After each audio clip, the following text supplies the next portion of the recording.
how about we just start with a quick intro? Cool. Yeah, thanks for having me. My name is Laura. I run a company called Shippo. We power shipping for e-commerce. What that means is we connect our customers, who are e-commerce stores, platforms, and marketplaces, to a network of different shipping providers. And then we help them figure out which provider to use for which one of their packages. The reason why people care about shipping today is that shipping directly affects conversion rates. So it's no longer just a means to an end to get your item from A to B. E-commerce stores, they needed to be able to convert their customers because customers are expecting free and fast shipping. Amazon Prime has taught them that. And whenever they see shipping rates at checkout that are unexpected or too high, they drop off and they go to Amazon to try to find the same things. Okay. And so how does your customer interact with Shippo exactly? Yeah. So it's an API. It's a RESTful API that they can integrate. Either they integrate the API or they use the dashboard that we've built on top of the API. Both works. If you integrate the API, there's more flexibility. You can do more with that. SMBs that are just getting started, that don't have developers in-house, they typically just use the out-of-the-box dashboard solution. Okay. And so what's a normal customer of yours like? Like, what do they make? What do they sell? So a normal customer of ours, they're an e-commerce store they sell products that are differentiated. They have their own brand. They don't want to sell their products on Amazon. They want to own their own brand experience, sell through their own e-commerce store, and ship typically either out of their own workshops or a warehouse, a 3PL that takes care of shipping for them. Okay. And so what's a 3PL for people who aren't in the game? A third-party logistics provider. Okay. And did you know anything about this stuff before 2013 when you guys started?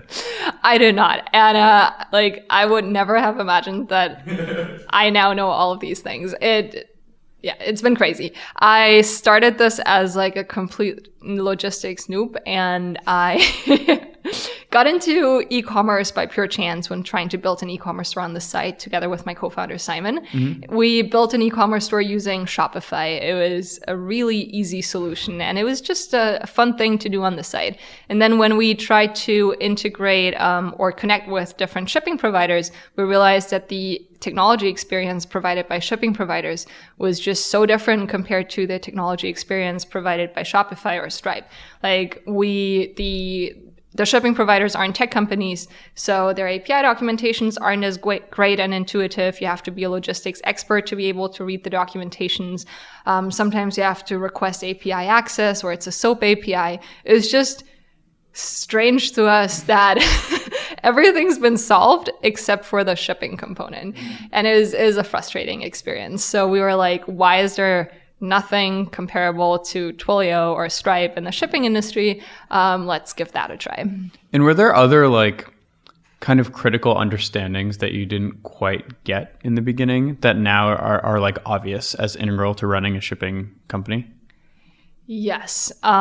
We were learning on the job. I mean, we didn't know anything about shipping back then, and we tried to solve shipping from the customer perspective. And I think that was a good perspective to have. So we weren't influenced by the restrictions coming from a shipping industry. We're able to look at it from the perspective of, this is how an e-commerce store wants it to be, and this is what modern technology looks like. Let's build it like that.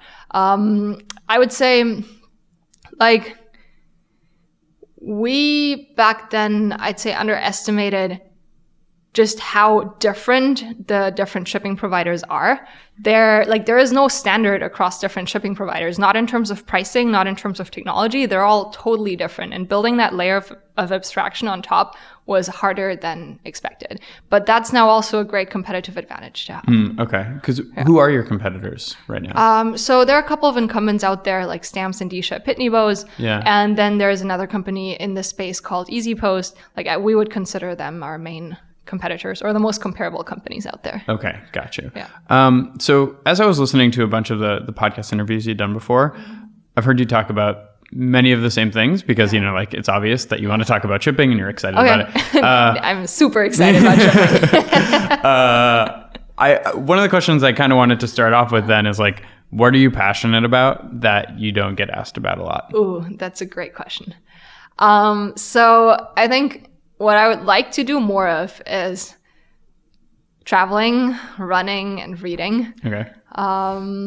There's not that much to say about all these things to yourself. Like, okay, wait. When I go travel, I think leaving the valley, as soon as I leave the valley, I'm able to see or look at things from a different perspective. I'm not in the nitty-gritty details anymore. I don't really care about how it's being done operationally. I can think about the big picture and come back with great ideas. And then also just look at how people, like last year I traveled to a wedding in the UK, and there was no cell reception in like that little village where the wedding was. People were still living there. They didn't care. Like people were living in a village without cell reception. Helps me realize how things here in the valley are just not, like, they're not normal. And they are maybe solving the problem for a small amount of the population, but that's not how everyone thinks out there. Yeah, and we for sure want to build solutions that are for more people than just people living in the valley. Yeah, because you guys are, I mean, if you're selling to small businesses, right, that are like trying to differentiate themselves and not go on Amazon, how do you reach out to them if they're not necessarily even that technical? Yeah. So I'd say like small businesses is one area that we're selling into. We're also selling into platforms and marketplaces, and then anyone who wants to compete with Amazon. It can also be a bigger business. One of our customers, for instance, is eBay. That's on the marketplace side. But we've learned that it's really hard to sell someone a shipping solution if they're not looking. Like it's not something that other people are passionate about, right? So we typically, it's more an inside sales process. When people are looking, when something is wrong, something's broken, too expensive, shipping is vital enough that they do pretty thorough research, and then they will find us at some point. And when they find us, we want to capture them at their intent and make sure that they're finding what they want to find. So like having the right keywords, having the right landing pages, and just handing them exactly what they're looking for. But we like it's really difficult to get someone excited about shipping when it's not a need. Okay, so before we started, you were talking about people, you know, like basically connecting all of these things together now. What are your thoughts on that? I mean, you said it wasn't a fully formed idea. Yeah. But like, yeah, what are you thinking? No, what I was thinking is like, it's easier than ever today to build your e-commerce store online. You don't have to be a developer. There is less upfront cost because you don't need to invest into a physical retail location. Everything's online. You get Shopify, you get Stripe, you get like Shippo maybe, or another shipping provider, like Facebook ads. Everything is out there. You just connect it together, and then like you don't have to build your own infrastructure anymore. All you have to do is find or make a product that is differentiated enough so that it's not like out there on Amazon or somewhere else where people can undercut you in terms of price. And then you need to build an emotional connection with your customer. I think e-commerce today is a lot about storytelling. It's about like making sure that customers connect with you and like develop some sort of feeling or attachment for you. And then you use the channels like Facebook, Instagram, Snapchat, if you're like a millennial or Gen Z, whatever those generations are called. Like you use the right channels to reach your audience, and you tell a personal story to them. And then people are proud, like to wear, I don't know, Allbirds, or to travel with their, it's called Always. Is it whatever that like luggage thing is called? Okay. Yeah. And it seems like, oh, and then there's the unboxing experience. Like every part from when you ship the item to when the customer receives it, like every step is carefully coordinated. You get the box, you unbox it, people film themselves unboxing it, and it's a huge hit on YouTube. Or you packaging is being designed to look pretty on Instagram so that people can take pictures and share it with their followers. Yeah. So that was just my thought. How infrastructure is, how people don't need to invest in building their own infrastructure anymore. It's available out of the box. And how today e-commerce is all about like getting your customers to feel something for you, to feel attached to your product. Yeah, and I think we're seeing a lot of companies, both, you know, YC, like venture-backed and not venture-backed companies that are really crushing it. Is there anyone out there that you think is doing it particularly well? You mentioned Allbirds and this luggage thing. Yeah. Maybe someone who's less well-known, that maybe even your customer, that's doing it really well, that you can point to a reason why they're successful. Yeah. So I think Glossier is pretty well-known as well. Should I talk about Glossier or something less well-known? I think they're good. Glossier, Not everyone knows about them. Yeah. So, I mean, Glossier is this makeup company.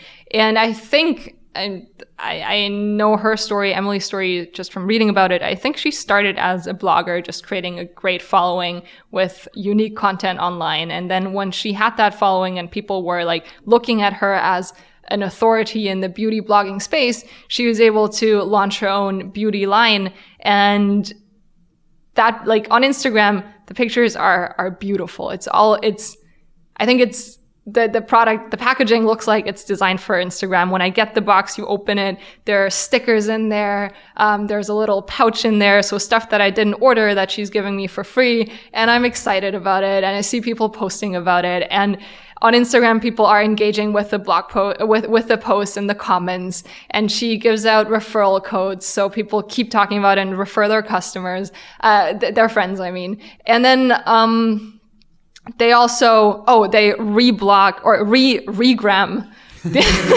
Yeah, I'm not up to date with all these like fancy terms, but they regram. If I post a picture of Glossier, they will, and it gets a lot of likes, they might regram it on their professional site. So I am incentivized to like post something so that I can get more followers if they regram it.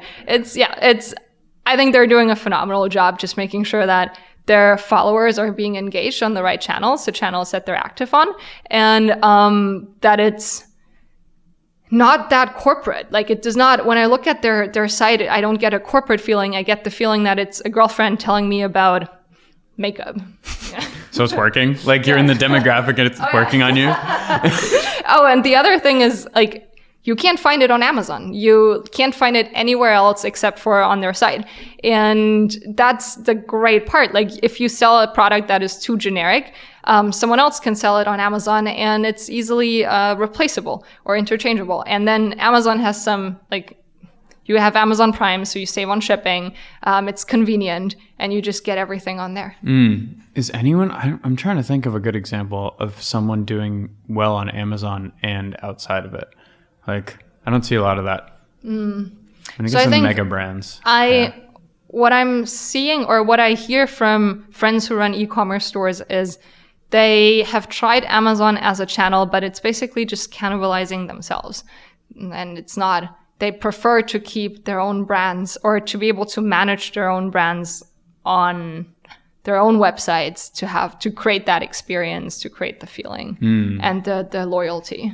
Yeah, that's probably a good point. Because they don't give you a lot of analytics around discovery. I wrote a book about shipping containers with my friend. Really? Yeah. We did a Kickstarter a couple years ago. Yeah. And Amazon's been, I mean, we were immediately like on there afterward because we spent the extra Kickstarter money buying more books. Yes. And so it's been super easy to sell. And I don't really know like if we would have captured fewer sales because we weren't on Amazon. Because discovery wise, like I think it has like, less than 10 reviews.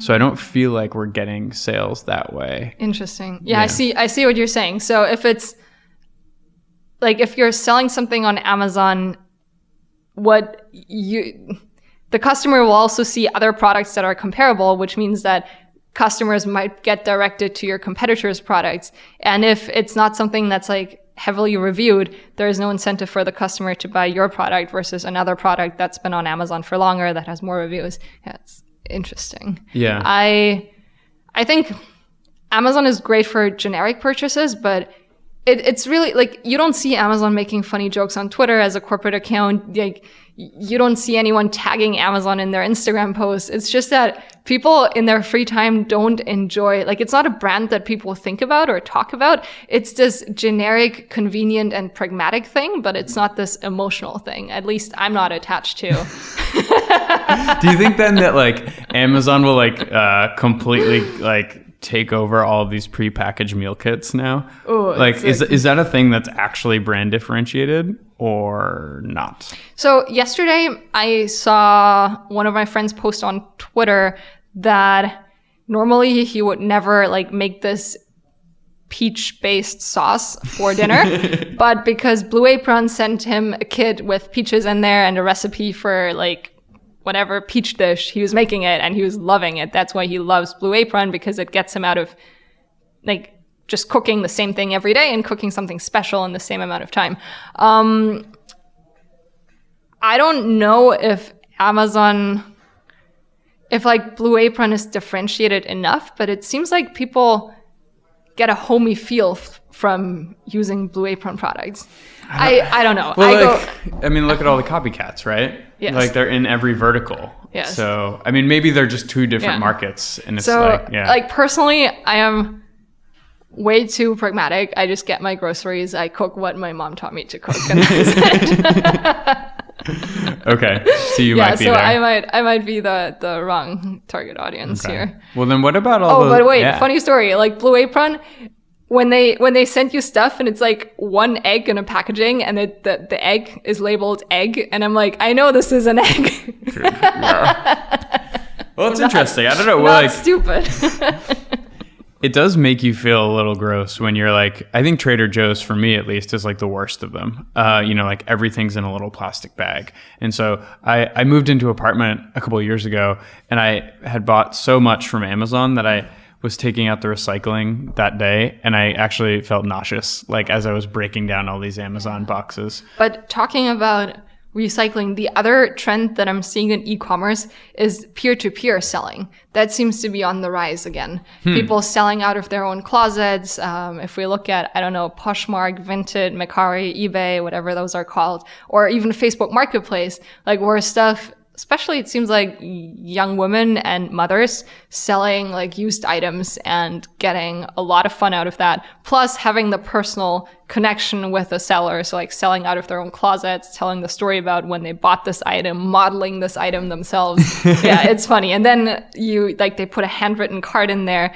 It's an interesting segment. So that is becoming more popular. Yes, we have a lot of those on our platform, like using Shippo to ship for their secondhand marketplaces, and that's a fast-growing segment. I think it's still a very small segment in overall e-commerce, of course. Yeah. But it's a growing one. What about all those like box of the month clubs? Ooh. Are those still a thing? Yeah. There's a box for everything these days. Yeah. You can get, well, you name it. Everything. Yeah. I was surprised at just Loot Crate, for instance, is a big one that we're just looking at, and it's a gamer-specific box. And then there are like sex toy boxes, like really everything. Anyway, I think it's the convenience. And as soon as you subscribe to something, it is hard to unsubscribe. That's the other component there. And then people like to be surprised. Like if you're already paying for it, it's like, you gave them your credit card number once, and then you forget that it's a recurring payment, and then you're just getting the box every month, making you so happy, all of that adrenaline and happiness, endorphin rush. Oh, and then get one for your dog and your cat as well. Yeah. It's crazy. Yeah, I think a lot of those people are like infamously known for, like you can sign up online and then you have to call in to cancel. It's like that kind of stuff. Are those on the rise though? Oh, sorry. And then they're giving you the first box for free, but you have to give them your credit card number, and then they charge you automatically afterwards. Yeah, classic. Yeah. So I don't know if they're on the rise still. It feels like something that was on the rise 2 or 3 years ago, and now it's like dabbling, but it's not, I don't see it going away. But I'm also seeing that some of these box companies, they're also, in addition to the monthly box thing, they're having an e-commerce store where you can buy these items one-off. Okay. Then are you noticing any other trends? Because now I'm just realizing that like by being at the hub of all of this, you kind of like see what businesses are like taking off. Yes. So we saw all of these Segways being shipped late last year. Wait, Segways or hoverboards? No, hoverboards. Yeah, sorry. Segways. Same thing for me. Yes, the hoverboards, we saw them being shipped, and then the USPS or the shipping providers actually had an extra regulation for hoverboards, not allowing them to be shipped anymore because they were dangerous and exploding. They were exploding. Yeah. We also saw like a huge rise in vape companies signing up. That seemed to be a thing. Then there was this couple months where people loved sending each other just like joke items. There was this, when you open the package, it's like glitter coming out. Oh, that was you guys. You were related. Okay. Wait, we weren't selling them. We were just shipping them. Yeah. Okay. And then, so that was big. Or like, we even had poop in a box. I don't know if it was real poop. We just see the names signing up and then get a kick. Don't really care. Yeah, we don't really care. And then Oh, that was a very smart idea, just financially. Like having a message on a potato. It was like, I think $10 to get a potato shipped, and the potato would have your message written on top of it. What? We had multiple of these stores. So funny. So it's not in a box. It's not in a box. It just has like a label stuck on it, and you guys do that, just like random size, whatever. Whatever. I mean, we're just providing the technology to print those shipping labels. They tell us size and weight and to and from address, and you get a label. Whatever you want to ship, as long as it's like within the legal realm, we give you the label, you ship it, it's fine. Have you guys gotten a bunch of money in the fidget spinner game? Are you involved? I think the fidget spinners are too small to make us money. Because you can put them in a letter. Yeah, we want to ship something that is 3D. Oh, bummer. What about medical marijuana? Has that been a trend at all? I think that is more like the on-demand delivery. So we have a couple of stores on our site that ship like accessories for that. Yeah. I think one of them is actually YC affiliated called Billowbee. They're pretty big, like the nasty gal for vaping. Oh, whoa. And other than, like, we ship the accessories, but I don't think marijuana is allowed to be shipped even in California. Yeah. I think like there's on demand for that. Okay. Like on demand delivery. I was just wondering if that trend was going, like, if folks are lobbying now to like get it like to get it within state shipping. Here's my favorite shipping fact. Out of some like past days, it's still legal to ship an alligator with the USPS as long as it's smaller than 20 inches. Okay. Alive. Alive. Yeah. Yes, a baby alligator. Really? Yes. How do you package an alligator? I have no idea. It's not our problem. We give you the shipping label for the alligator. It's like it doesn't matter. Yeah. Do you guys then, like, are you liable for anything? Like, what is your problem? Yeah. So it's in our terms of services, what you're allowed to ship and what you're not allowed to ship. And as long as you stick to the terms and services, we're fine, you're fine. But our agreements with the shipping providers also are clear that we're not liable for the things that our customers ship. So every customer is recognized as a separate customer with the shipping providers. But it's our job to like make sure that our customers know what the terms and services are provided by the shipping providers. And so the alligator is on there? The alligator like is on your website? Maybe in the fine prints. Okay. No, the like it's part of the USPS terms and services, the official ones, that the alligator can be shipped as long as it does not exceed 20 inches. Oh, okay, that's good. I'm wondering, like, what if it's growing while it's being shipped? It depends where it's being shipped. Yeah, it's like 19 and a half inches, and it takes like 5 days. I don't know how fast alligators grow. Probably not that fast. Maybe if it gets lost, though. That's really funny. What about all these other companies? Like, I once shipped my bike from Colorado to California. Are these companies like doing it on their own? Or are they just setting up like basically just this front page and then they just ship with you? Like, are you seeing all these like basically SEO targeted shipping? You know, it's like ship your bike, shipyourcamera.com or whatever.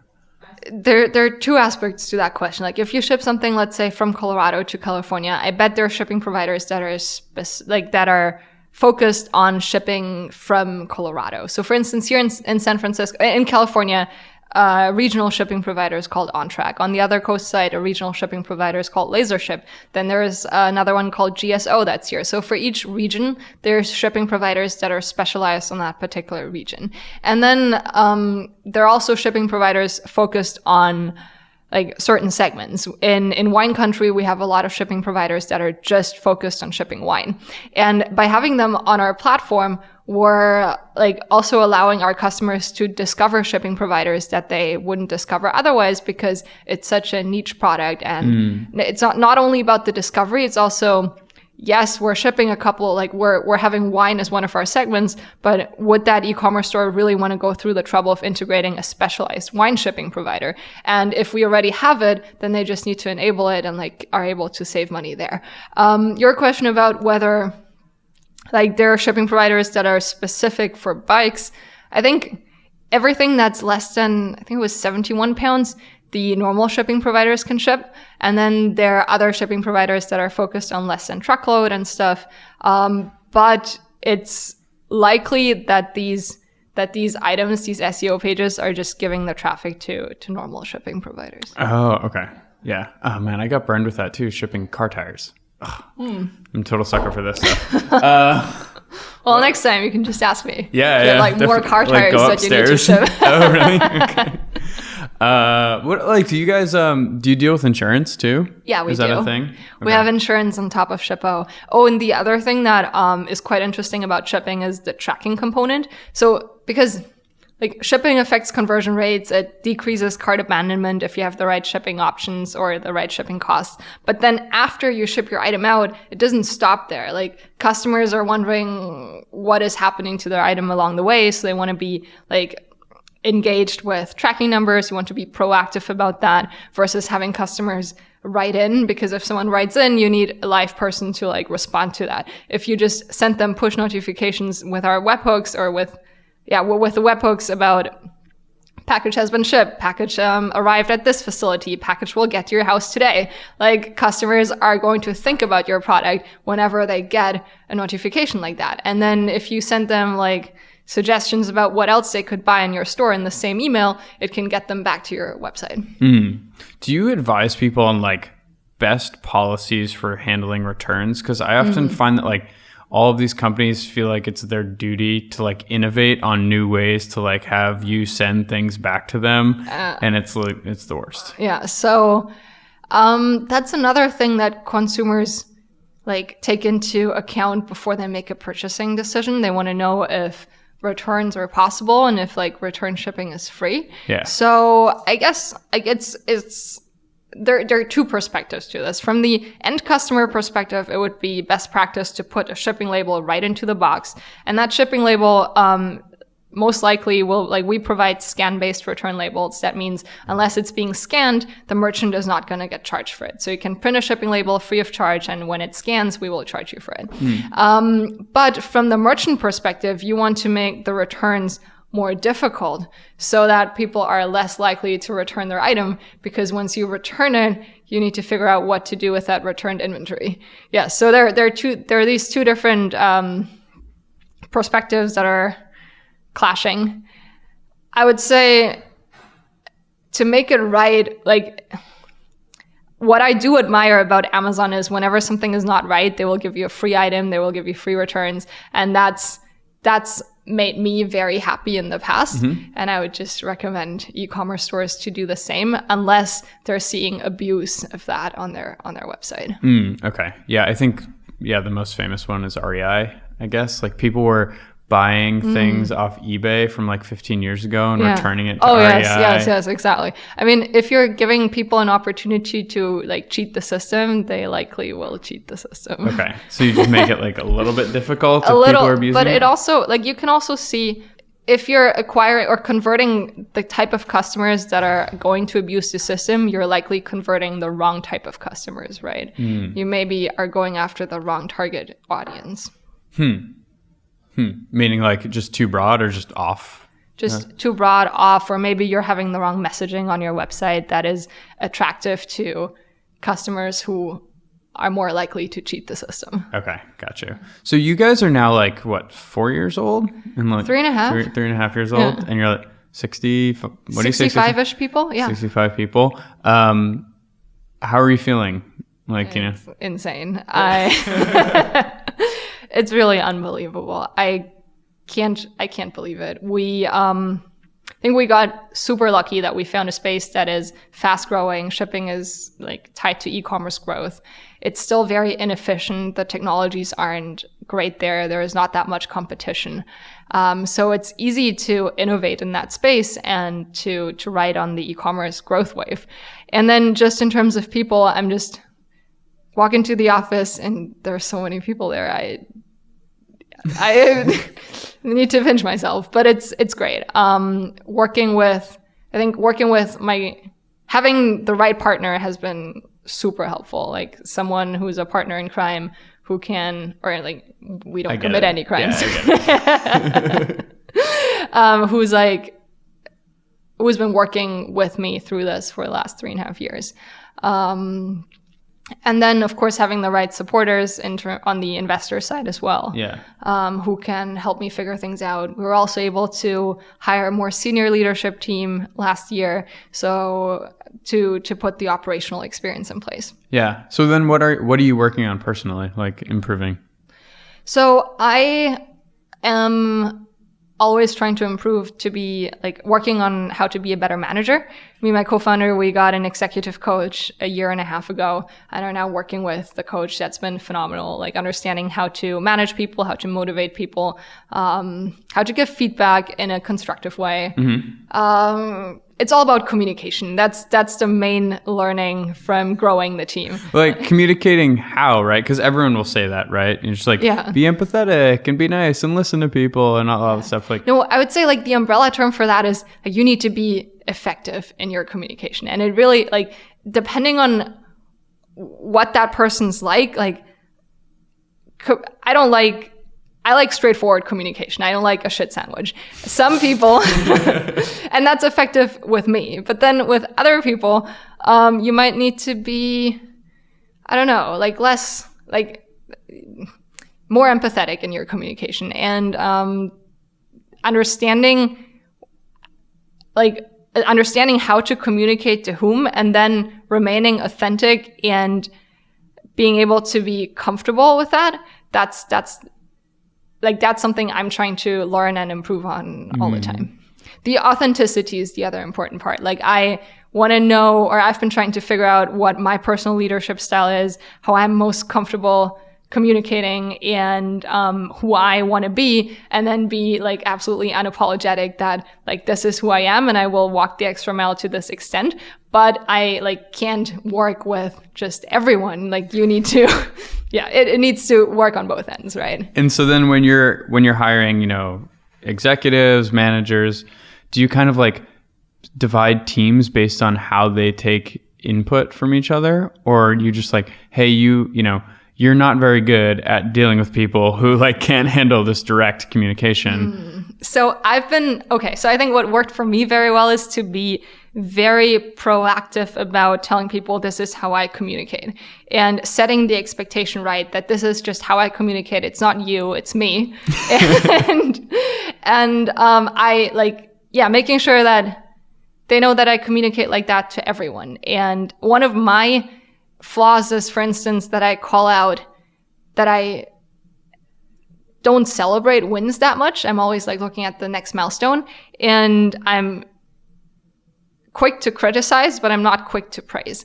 And that can be demotivating if people think it's them. So what I'm trying to tell people is like, this is my flaw and I recognize it. And if you're not getting enough praise, please do let me know, because it's not your fault, it's my fault. And then I don't want to put that weight entirely on me. I'm hoping that the senior leaders in my company can meet me halfway and help me with achieving my goal of like praising people more as well. So when I'm like not doing it, let me know and I will change. But please like speak up and let me know. And so then like this comes out by having conversations with a coach, or do you like journal this when you're like, oh, here's what I'm struggling with? What do you do? It comes out like the coach observes how I talk with my co-founder. We go together. Oh, they like as hang well. out and No, okay. like Simon and I, we go together to the coach. Okay.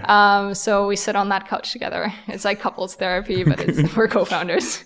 And then I think like I am fairly self-aware about like my shortcomings as well. And then I get that feedback from the leaders. We have 360 reviews, and then we bring in those reviews to the coach to discuss. Okay.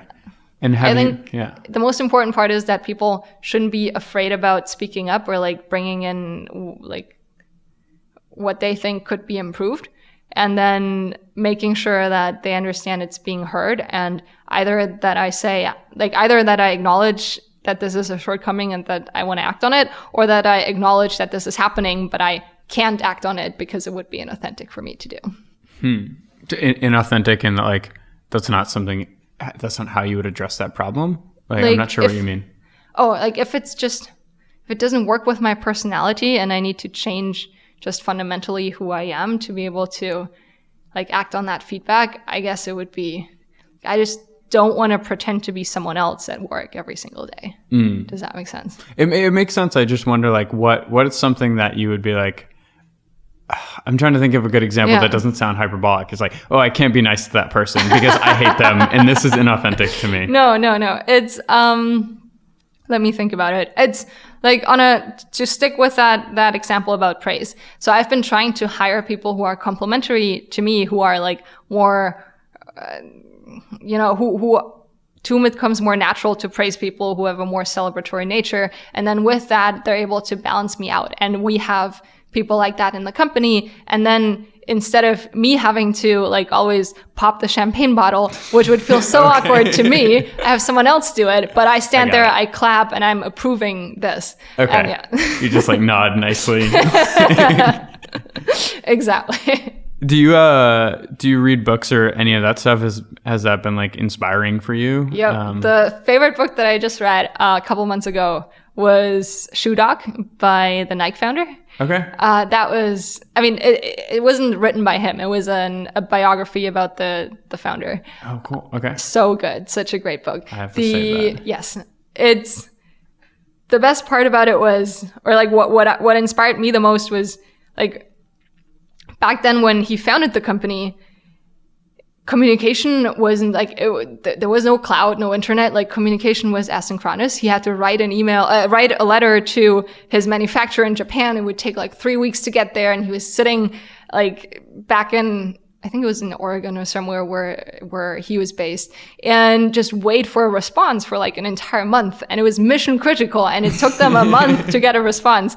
Yeah, it's a very interesting, like looking at it from a perspective of building a startup in a pre-internet time. Mm-hmm. Who are the other people that have inspired you? I'm German originally. I'm quite inspired by Merkel as well. She's a tough leader. Is that why? Like, yeah. I'd say like she has her principles that she sticks to, and then she's able like she just does not compromise on her own principles. And then the other thing that I admire about her is like, she does not conform to the stereotypes of how a female leader should be like. She doesn't feel like she needs to smile a lot or like put on a lot of makeup or look anything like what the stereotype should be. And she's very comfortable and authentic with that. Yeah. I mean, do you enjoy talking about the female founder stuff? Or do you? Yes and no. So like, I think I would like it more to be just a conversation about like being the best founder or being a very good founder versus being a very good female founder, because in the end, the market really doesn't care if you're a female founder or not. The market cares about your product. Right. Like we could offer the best female founded shipping company. If there's a better like male founded shipping company, we're not going to make it, right? It doesn't matter. Yeah.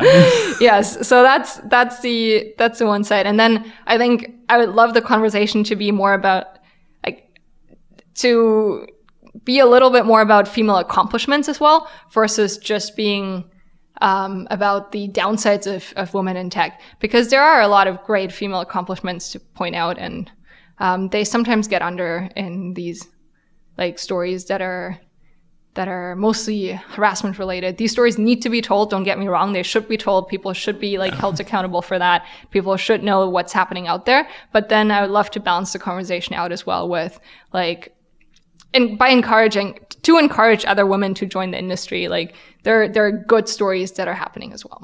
Yeah, I think it kind of like scares certain people from even joining conversation. They're like, oh, it's always negative. Like I'm never going to comment. Yeah, totally. Yeah, cool.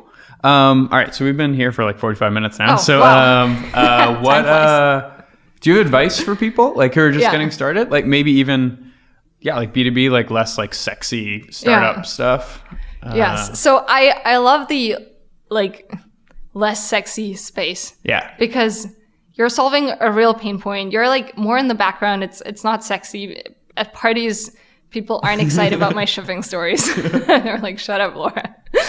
And but still it's mission critical to every business. And I just love building something that solving a real pain point that is a must-have, not a nice-to-have. And then you can actually charge for that as well. Every customer that we have on Shippo is a paying customer. There is no free trial because it's shipping. There is no free trial to shipping. And the lock-in effect there is very strong as well. So I would say, like, for founders just getting started, like, look at solving problems that are real problems that people can't live without, where there is an inefficiency that's either causing people to spend too much time, too much money right now.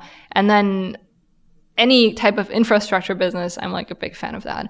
On the more general side, I would say for us, like at the very beginning, like now logistics and the shipping space is becoming more interesting to investors. At the very beginning, people weren't interested in the logistics space, and it's just a lot of like remaining persistent and then not giving up, like always tweaking the pitch, making sure that, that after every no, you figure out another way to pitch it and find the next investor to pitch it to. I think we wouldn't be here if we weren't that persistent. It's about remaining persistent, but about the right things. Like sometimes you need to know when to give up, but you need to be flexible about like how you pitch things and who you pitch it to. Did you have any like kind of mental models you were using to figure out what was important? Because it's the more important thing is building the company. Like the raising money is kind of like tangential to a certain extent. If you can build a company without raising money, it's awesome. Phenomenal like, too. Yes, it's a business. Like everything doesn't have to be a startup. But how did you figure out what was the important stuff to focus on? At the very beginning, it was mostly customer feedback. Like we were able to develop a bigger vision a little later in the process when we had the money to be able to sit down, take a step back and develop a bigger vision. At the beginning, it was like, this is the main pain point that our customers are facing, and we want to solve this pain point for our customers. And we need to build X to solve it. And for that, we need to raise X amount of money. And then we placed it in a bigger context, like why is shipping important in the e-commerce context. So we were able to tell that story about the size of the market, the growth of the market, the growth of e-commerce to investors, to give them like the big picture as well of it's a fast growing space, there is a problem, customers are liking what we've built. And by the way, this is what we've built. And this is what we see the opportunity to be like in the big picture, and this is how fast we're growing. Okay, cool. Well then, I think my last question is favorite place to go running in San Francisco? Okay. So I normally run in Golden Gate Park I live in Lower Haight, so from Lower Haight into Golden Gate Park.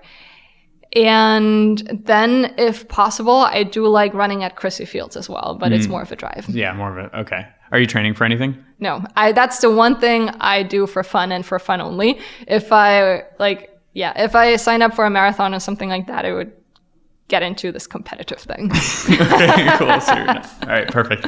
Cool. All right, thanks for coming in. Thank you. Yeah.